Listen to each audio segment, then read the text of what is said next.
Okay, hi everybody. I guess we'll get started here. My name is Dan Magenheimer, and you are at Anthem Ranch Tech Club, or rather virtual Anthem Ranch Tech Club. Anthem Ranch Tech Club is a twice monthly meeting where a Anthem Ranch resident presents to all Anthem Ranch residents on a topic of technology, science, or medicine. And we're always looking for speakers. Coming up on our next talk on September, I think it's the 6th, Tuesday, the day after Labor Day, is Carol Gibson is going to be talking on developmental biology. And there's no meeting on, I think it's September 19th. And then in early October, we're not sure, but I just signed a speaker later on October to be talking about stroke. The medical aspects of that, how to recognize it, and so forth. So I hope you'll be able to join us for one or more of those. The next two will be in person. This is Zoom only. If I do find a speaker for the beginning of October, it will be Zoom only because that's the week the lodge is closed for refurbishment. So again, welcome. I see a few new faces, so I appreciate you attending Tech Club. I'm going to start the presentation. And this is something new that I've been trying out called DanTheGeek's Tech Shorts, or Tech It in the Shorts, if you will. And it's intended to be a shorter presentation to fill in slots in the summer that weren't previously filled in. And so 20 to 30 minutes, hopefully a lot less presentation time, but we'll be zooming through a lot of information quickly. And the topic is reducing your cable bill, things that you should know. There are, I guess I'll cover that in a minute. The cable bill here in Anthem Ranch is called Xfinity, and that is, as you probably know, a subsidiary of Comcast, but I have run into people who didn't know that they were, that thought they were different companies, and one who said that he would never do business with Comcast again, so he wasn't going to use Xfinity either. Today's presentation is going to cover a lot of things, but here's some things it's not going to cover. We're not talking about dish systems as a TV provider. If you're a CenturyLink subscriber to their old internet service called DSL, we won't be covering that. And I wish I could cover more about cell phones, but I'm not in this presentation, and it's possible talk for the future because I've seen recently there's a lot of traffic on who is the best cell phone provider for Anthem Ranch, because a lot of people are having problems. This is a pretty broad audience and various levels of expertise. And this presentation is really targeted for future cord cutters. Cord cutting is a term that's used to people that are getting rid of cable. If you're an expert on this already, you probably won't learn anything new, or maybe you will. The field is changing very rapidly, and this is kind of an over-the-top view of what you need to know, and it's not going to be a how-to. So please bear with me in any case if it's over your head or under, but we're hoping to finish this in about 20 or 30 minutes. I'm the host and the presenter, so I'm not going to be reading any chats or text or emails, which I often do when I'm hosting Tech Club. I can't do that and give the presentation at the same time. So I'd appreciate it if you would hold questions until the end. And part of the Dan the Geek series is that if you're considering changes, I'm trying to bring different parts of our Tech Club community and our broader Anthem Ranch community together. So I'm going to try to put together a mailing list on each topic. And I apologize for those of you that have signed up for the previous one on Chromebooks. I haven't done that yet. It's been a busy summer, but my intention is if you send me an email, I'll put you on the list and create an email list where we can have discussions or answer questions and so forth. If you're interested in that after this presentation, then send me an email with the subject reducing cable bills. All right, let me dive in now. Your incentive for this, probably the reason you're here, is you got a bill and it was way too high and you're looking to figure out how you save money on your cable bill. You can save a lot, but how much? Well, here's a copy of my latest cable bill from Xfinity. I'm internet only, but I am paying $19.99 a month. And if you do the math, that probably means compared with the bill that you're looking at right now, you may be saving $1,000, maybe multiple thousands of dollars a year if you could get your bill down to that amount. At the same time, I want to make it clear that this isn't magic. If you are intending to lower your cable bill, there's some upfront time and investment. There's no single replacement, so no magic. You must commit to understanding and thinking about what it is you need and what you want. I can't do that for you in this presentation, and nobody can really do it for you. You have to figure it out for yourself. And the best path forward may require you to purchase or replace some equipment, including even possibly a TV. TVs have come way down in price, and they've gotten really big. And so it might be something that's not as big an investment as you're thinking, but TVs have advanced a lot in the last few years. So I want to make it clear that that's one of the things that you might have to consider. You have to expect some daily inconvenience in your TV watching, in that you'll be doing some new things, and every new thing has a learning curve. In some cases, you might be having more clicks, more navigation.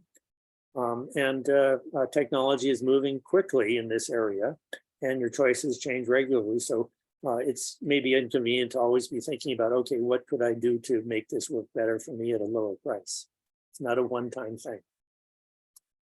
You want to expect some loss of choice and familiarity. Your favorite programs, for example, if you make some choices, might not be available, or you might have something which you watched for a long time and haven't for a while and suddenly notice it's not there anymore. Or maybe it's moved to a different time, which might be inconvenient, in which case you might want to record it. Basically, you have a greater loss of choice, and that often results, I mean, if you trade off, this is a trade-off, you're trading off loss of choice versus more savings.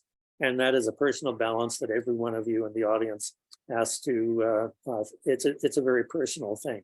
So you have to think about that. And if you can't do it yourself, there are experts in our neighborhood, including me, that you can hire for a few hours to get through this process. So a big question is really, are you a good candidate for this? I have had neighbors that I've worked with that went through a process and then decided they couldn't handle it. They wanted to have the old way, and they backed out. So think about some of these questions about the trade-off between saving some money and the change or the inconvenience. And these dollar figures aren't really real, but just to give you an idea, you may have to do a little math in your head, but would you switch from paying one monthly bill for $50 to paying 4 separate bills every month for $10 each? In other words, you'd be saving $10 a month, but adding a little extra inconvenience. If you're sitting in front of the TV and you hit the on button with your remote, in the current, if you're using Xfinity, you're probably immediately watching TV. But if you couldn't do that, if you had to press some other buttons, kind of navigate around to find something, and that saves you some money, maybe $20 a month, would you be okay with that? Or, you might be been watching the same local news station for years and years, or a cable station, and you had to give that up, but that saved you $40 a month. Would you switch? And not just TV. If you were to, this session is not just covering TV, even though I say cable, it's Xfinity. Your Xfinity bill is what's important here. If you considered getting rid of your landline, and when your cell phone rings, instead of just, if your phone rings, instead of reaching or going across the room and getting your cell phone, if you just were able to reach out like you are now, maybe. But if you couldn't do that anymore and it saved you $20 a month, is that a good deal for you? And would you prefer to pay $120 a year forever, or $100 now and maybe $100 sometime in the next few years and $100 later on? Those kinds of trade-offs are rife in this process. And so you have to do a little bit of arithmetic and figure out what you're saving. In many cases, it can be large, but you have to be aware of that. Are you a good candidate? Well, you might, after going through that list, you might not think so, but your cable bill is going to continue to go up and up and up. And so you might score some short-term deals if you're attentive, but it's going to keep going up. Xfinity is really preying on subscribers that don't like change. They're not observant, or they don't like to negotiate. Is that you? And over time, Xfinity is going to find even more ways to lock you in and use it over time to have you pay them even more. If you talk to an Xfinity rep today, they've been trained that their job is to try to sell you cell phone service. And you may have noticed, if you've ever tried to communicate with Xfinity or change anything, their website is almost, it's difficult to navigate. It seems like it was almost intentionally designed to be difficult. So it makes people give up quickly, and they don't do what they intended to do when they went to the website. Another important caveat that everybody should be aware of is that Xfinity is really good about contracts. And you may unknowingly have signed a contract for service, which they say is discounted for maybe a year or 2 years. And there's a penalty if you discontinue that service, and they'll let you know that. So you want to make sure you know if you have a contract, when it ends, and what the penalty is for withdrawing from that contract, and plan accordingly. If your contract is coming to an end, your monthly rate will almost certainly go up, and possibly significantly. And that encourages you to call them and complain, and likely sign another contract. But if you're not really paying attention, and your rate goes up, and you pay the bill, and to go get around to that, and another month or two goes by, you may have paid them $100 or more and got nothing for it other than a little bit of procrastination and not getting around to talking to them. So that's kind of in their business model, is they're assuming that many of the people in this audience are going to notice that it went up and maybe be mad about it, but not really do anything about it. You may or may not know that Xfinity will often waive the contract under certain circumstances, but even if they don't waive it, the termination fee is often worth paying. Many of them are $10 for a month, $10 per month. So if you signed a 1-year contract and you've got 6 months left on your contract, then the termination fee would be only $60. And if you're going to save a lot more than that, then you might as well terminate that contract. All right, so let me dive in a little bit. Would you rather have this, which is my current Xfinity bill, or this, $244 a month? And this is a real monthly bill for somebody who is here in Anthem Ranch. Some of you in the audience might see something that large. Maybe you're paying only half of that, but it's still more than $1,000 a year, maybe multiple thousands of dollars a year for what you're getting. And you want to make sure that you understand what the choices are. And if it's worth it to you, then keep paying it. This particular neighbor I worked with, and they decided they'd rather do this and deal with some of the inconveniences that I described earlier. A lot of money, but everybody has different ways of using their money to optimize their life. Diving into the next level, what's on your Xfinity bill? Well, we all know that we're getting cable TV, and that includes a lot of stations. You're probably getting internet. If you're getting cable TV from Xfinity, you're probably getting internet as well. Many of you in the audience have a home phone, sometimes called a landline. You're paying for equipment rental. You're paying for maybe streaming services that that Xfinity is serving as kind of a go-between for those services. They offer some interesting terms like double play and triple play to make you feel like you're getting a big discount, which you may or may not be. And then there's this thing on the bottom called taxes, fees, and other charges, which is adding up to almost what I'm paying total a month. Some things some of you in the audience may have on your bill are an alarm system or a cell phone service. And I'm not going to cover that here just because in a limited amount of time, I can't cover everything. What I am going to cover is quickly, at least, home phone, internet, and TV. So bear with me if you've already gotten rid of your home phone. This is only one slide. For you, those of you that still have one, you may think that you're getting home phone service. And what that meant to a lot of people is if you call 911, then you're going to get through. And that's maybe something, you reach over and grab your handset and dial 911, that'll work. But the truth is that it's not really a landline. What you're getting is something called voice over IP. And if your power is down or the internet is down, you can't call 911. If you talk to somebody at Xfinity and they say, oh, your home phone service is bundled, we really give it to you for free. And that's not true either. They're getting their money in other ways. Some things, if you do have a home phone, maybe you have your home phone because you love that number and you've had it for years and years and you want to keep it, but you can keep that number. You can do something called porting it and you don't lose it. You can have it forwarded to your cell phone. If you want to keep your existing handsets and answering machine, there are ways to do that. You can even have your cell phone ring your home phone handsets. There's different ways that you can do these things to get the same effect at a lower price. And there are other services like Google Voice that can do that too.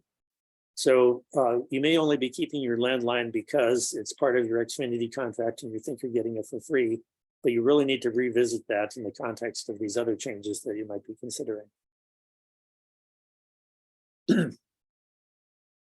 Internet service, some things to know. Very few people in Anthem Ranch need the kind of speed that Xfinity is offering you. I've heard it called BPS envy. And I get 75 megabits per second, and that's sufficient even for DanTheGeek. So don't get pulled into getting a gigabit or something if you're paying more for it, if you're paying anything more for it. There are different providers in different parts of Anthem Ranch, and you need to know that. So if you're in Pulte, Xfinity and old CenturyLink are really your only choices. If you're fortunate enough to be in Toll Brothers or in the David Weekley homes, then there's the new CenturyLink, and they've renamed it Quantum Fiber, but you can also get Xfinity service. You saw the taxes and junk fees on that previous bill. Internet-only service generally has nothing. You don't have to pay anything extra. So my $19.99 is plus no taxes. Quantum is $30 a month or $70 a month with no taxes. It's kind of refreshing to not have those junk fees and taxes added onto the end of your bill that make it a lot higher than you thought it should have been. Internet service providers will be more than happy to provide you some gateway, some internet equipment called a gateway or a modem or a router. These things are combined into one unit sometimes, and that will generally cost you about $15 a month. It used to be free, then it was a few bucks, and now it's up to $15. But you can you can provide and install your own, and if you investigate this, you may want to spend a lot of money on a modem and a new mesh system, but you don't have to because there's low-cost options that exist. So don't think that you have to spend $1,000 to get rid of your $15 a month fee. You can do something substantially less than that, maybe as low as $100. And something to note again in your internet bill, regardless of whether you have TV or not, there is often a discount if you do auto pay and electronic billing. And they recently changed that. So rather than using a credit card, you need to use your checking account to maximize that discount. If you're changing or looking at changing your internet service, it's important to remember that you're changing not just the service that's coming into the house, but there may be a little work to do on a lot of different things in your household. Over time, many of us have added things that even just a cell phone, a smartphone, that is accessing the Wi-Fi in your home on a daily basis. Printer is another thing that I left off this list. But you may have smart TVs, you might have an Alexa, you might have a smart doorbell, lights, garage door, all these things we've added across time, and all of them are dependent on your home Wi-Fi. And so when you go through this process, you have to realize that you're not just changing one thing out. You may have a number of things that you have to do, at least a little bit of work on. But bottom line, DanTheGeek says that if you're in the Pulte section, getting Xfinity, there's really the alternative of CenturyLink is really not very good. Xfinity is 75 megabits per second, and as you saw, I get that for $19.99 a month. If you're fortunate to be in the Toll Brothers or the David Weekley homes, they have fiber capable systems. And if you talk to Quantum Fiber, you can get 200 megabits per second for as little as $30 a month. And they run sales periodically. So one neighbor really signed up for $30, and that included the Quantum modem and router. But if they don't, rather than pay the $15 a month, you probably want to own your own modem and a mesh router. And Dave Wright talked about that just a couple of weeks ago on in Tech Club. Finally, the big thing that you're all probably here for is TV service. And there's all sorts of things going on in the industry that have been changing over the last several years. And I just have a few minutes to go once over the top, but let me dive into that. There's a bunch of things that you need to know about TV service now that are really about yourself. You need to understand what kind of a TV watcher you are. And if your spouse, if you have one in your household, or family members who are there a lot, you need to understand whether, I call them intentional or channel surfer. An intentional TV watcher has intention when they turn on the TV, they want to watch something. And there's often a lot of programs that they're interested in, and they watch them maybe at a specific time of day. But if not, then they'll record them and watch them later. But that's really when you ask them about watching TV, it's the programs that they're watching.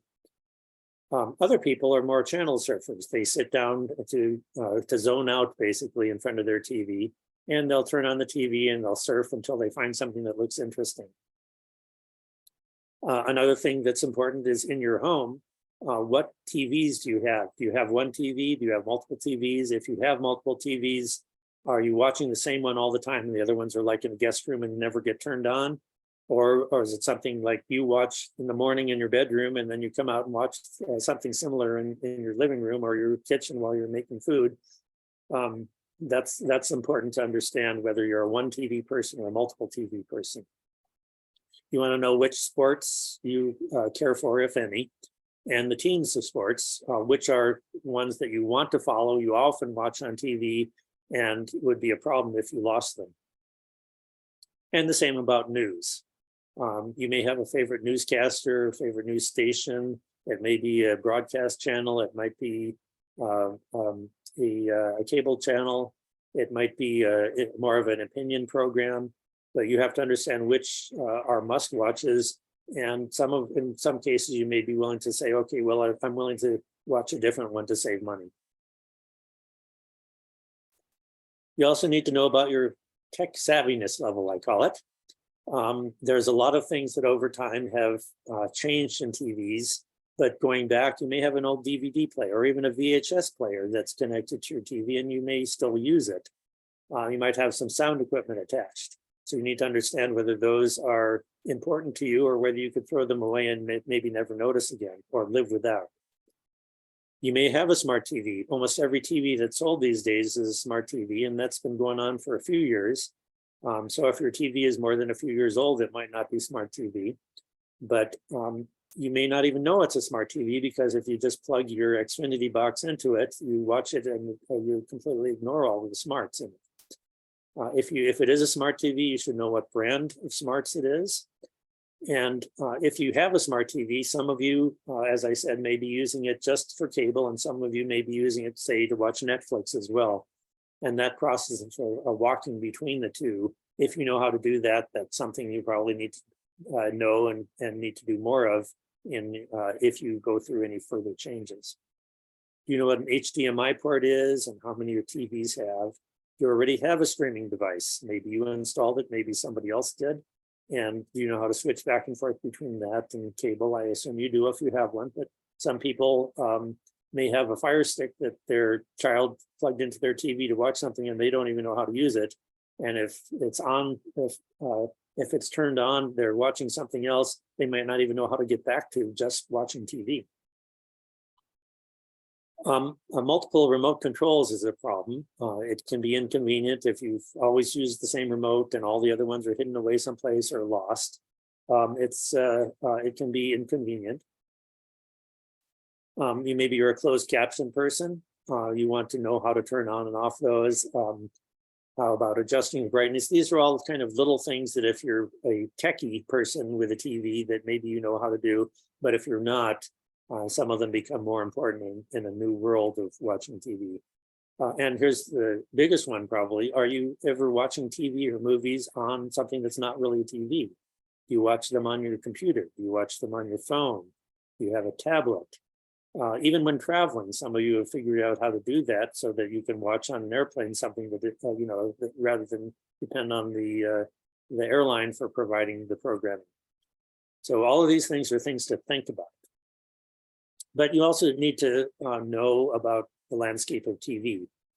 And years long ago, there was just broadcast TV. And ABC, CBS, NBC, maybe PBS, and there's been more over time. But then cable companies came in and put a wire on your TV and started providing a lot more channels. It's become a vast wasteland, but you might think that those are kind of the same, the cable channels and broadcast channels. And for various reasons, they're not. But so you need to know the difference. What's a cable channel and what's a broadcast channel? And of course, the difference between watching something live. Some people only do that. Some people record everything or watch only on-demand programs, which are available now on various systems like Xfinity, or record something, but not even record it in your house, but record it out on the internet someplace in the cloud. So you kind of have, these are all different things that are going on. Xfinity has a channel list. You may have something called, we'll talk about some of this other stuff in a minute, but a cable replacement streaming package, which has channels as well. Maybe a limited version of that, or a streaming service like Netflix, which doesn't have channels. It's just a big, broad library of things that you can select to watch. Two systems, YouTube and YouTube TV, are very different and cost a very different amount. And Hulu versus Hulu with live TV, they're really just trying to leverage their name brand, but they're offering different services with somewhat different names. And very clearly, you need to know YouTube and YouTube TV are very different things. And you may be aware that there's a lot of channels that are free. And it's kind of a vast wasteland out there, but maybe you'll find some things that you like. But bottom line is you need to be aware that no alternative that we'd be considering is exactly the same as Xfinity. And that's, again, why they're able to jack up their prices so high, because we're all used to things. We don't necessarily like change. We're not very adaptable. We're not monitoring what they're providing for us unless your favorite station happens to disappear. But change is almost essential if you want to do anything other than pay Xfinity what they're willing to, what they charge you. One of the big options, which some of you have, is called an over-the-air antenna. HD is high definition. You're getting actually very good quality TV, but just the local stations. And there's a link here to what stations are available in Denver.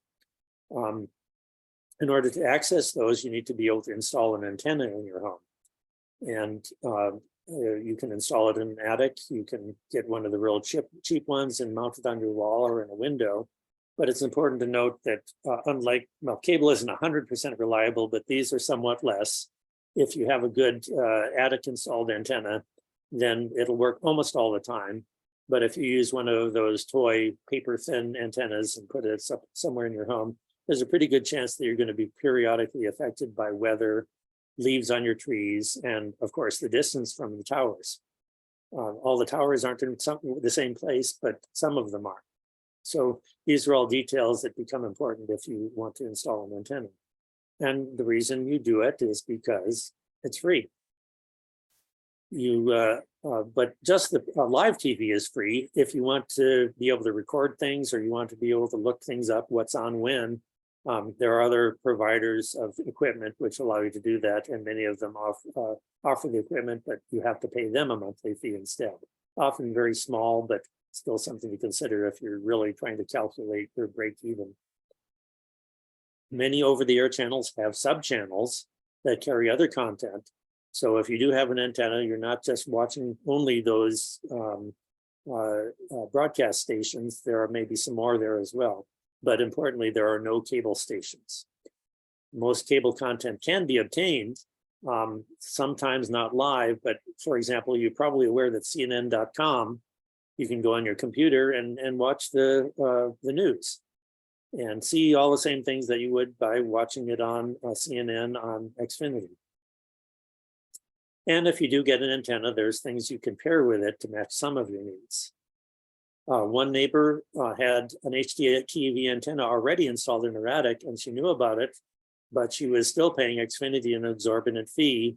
And I was able to help her switch so that she was using that antenna, and she's happier paying almost nothing because she doesn't watch TV that much and is happy with what's provided on the antenna. The next thing is a cable replacement streaming service. And those are services that have arisen to try to come close to cable at a much lower price. And so they're if you really like all the variety and the channels you get in Xfinity, you'll probably move to one of these instead. They're a bit on the expensive side, but there's not a lot of taxes and additional fees that get added on. So what you see is what you get. That's still generally a big savings over Xfinity, unless you've done a really good job of negotiating with Xfinity to meet your exact needs. All of these services are month to month, so you can easily switch between them. Or say you're going to be gone for the summer, you don't watch much TV in the summer, you might as well save the money. You can cancel them and renew them in the fall. Many of them have a short free trial period, and some instead give you a discount for the first month or 3 months or whatever, which is not as good as a trial period, but you can take advantage of that. Not all of them work with all smart TVs or all streaming devices, but it's getting closer to that. All the big ones at least work with all the smart TVs and streaming devices. You have to manage these services online, meaning you have to go to their website, and it's a new online account. So if you're not good at remembering passwords, well, that can be an issue. There's no customer service phone number for many of them that you can just call up and say, cancel my service. You have to know how to do that online. The most popular is YouTube TV, not YouTube TV. It's $72 a month, but again, no hidden fees or taxes. And it's now apparently the 5th largest TV provider in the US. And there's other choices. The channels are not the same on Hulu. There's a couple of different ones. So if that's one of your favorite channels, then you might want to choose Hulu with live TV instead. And if you're a big sports fan, like watching lots of different kinds of sports, then one called Fubo might be the best for you.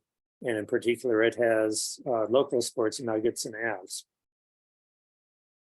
So every one of these cable replacement services has advantages and disadvantages, and it's going to take some work to compare them and decide which one you want to go for. There are a few lower cost streaming services that are much less expensive, $10 to $25 a month, but still might meet your needs, especially if you have an antenna. They don't have local stations, so you do probably want to combine them with an antenna if you care about ABC, CBS, NBC, etc.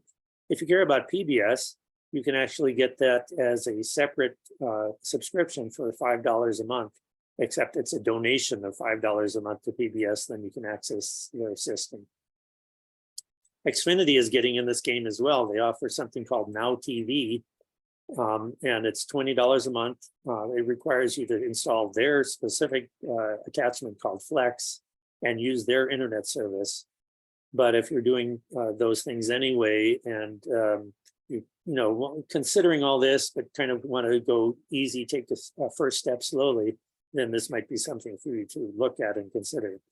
And there's a link at the bottom which will compare them. And by the way, I didn't say at the beginning that the slides will be available online, and you should be able to click on them. But if you have any questions, you can follow up with me as well.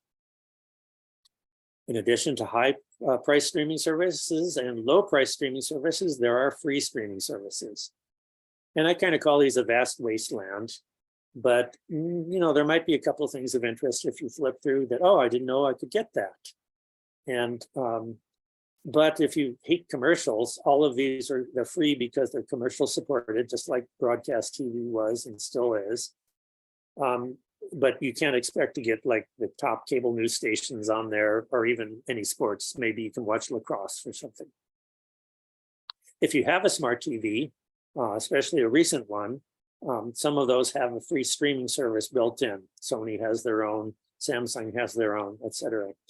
And I put a list here for a bunch of them that you can consider, some of which are tied to a specific service like Roku or Amazon, but many of them you can try out and see if they serve your purposes. But really, in the end, each one of you in the audience is likely to be rolling your own solution, because only you know what it is that you want, what you need, and what you're willing to pay for. So you're optimizing your needs and your price point. But some other things is you can subscription hop. You can bounce back and forth between these. It's a little extra effort. Have to sign up for an account. Have to know what you're doing a little bit. But for example, if you're a big NBA fan and you don't care about that station when it's not NBA season, you don't care about that service, and then you can cut it back to zero and renew it when the season starts again. You just need to learn how to do that. And some of these services have annual discounts. I'm paying Hulu for their online service, not Hulu with live TV, just the Hulu standalone. And Black Friday, they offered me $1.99 a month for the next year. I said, sure, I'll sign up for that, rather than I think it's $8 or $9 that they charge otherwise. So if you're observant, you can try some different services inexpensively. But the truth is, some of you are completely snowed by what I described here. It's a big hassle. It's change. If you're not ready yet, you can always fall back to trying to negotiate with Xfinity. And if you do that well, you can still save some money. So bottom line for me, from Dan the Geek, I say either install an antenna or try a cable replacement streaming service, and then cancel your Xfinity TV. Along the way, you might have to deal with your phone if you have a home phone system. If you're in Toll or David Weekley homes, then you may switch internet services at the same time. All of that's possible. Then you need to be willing to do your research and refine over time to meet what your needs are at an optimal price. And that's really what the second slide is you want to manage your streaming services wisely. If you do, you can save a lot more money. If you see the articles that compare streaming services with cable, they say, well, if you subscribe full-time to these 7 different services, it's going to add up just as much as Xfinity. And well, one, that's not usually true. And 2, you can use your the wisdom that you've learned from this presentation and learning about yourself to decide how you can manage these, and you can save a lot more money. Lastly, Dan the Geek knows a lot of you out there are interested but overwhelmed. There are people in the neighborhood, including me, who you can hire to help. And I'm happy to provide you references and happy to talk to you. And your goal then is to hire somebody, but if in 4 to 8 months' time you are able to break even, then after that you're saving a lot of money, and the rest is great. So that's it. I'm going to open the floor for questions and stop the presentation here.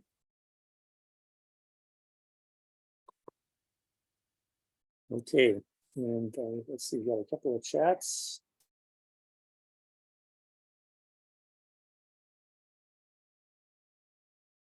Oh, Doug Craig asked if Peacock is free, and last I checked, they had a free version with commercial, and Xfinity was offering them. And as I said, these things change frequently, and I'm honestly not up to date on every single streaming service that's out there. So I think you can pay for it, you can get it for free, and the free version requires you to watch commercials, but I'm not positive about that one. Any other questions? I think I'm not seeing anybody raise their hand. If you don't know how to do that, go ahead and take yourself off mute and speak up. If not, then thank you very much for attending Dan the Geek's Tech Shorts and Tech Club. And hope to see you in early September when Carol Gibson talks about developmental biology. Thank you very much. Thank you very much. Thank you. I'm going to end the meeting now.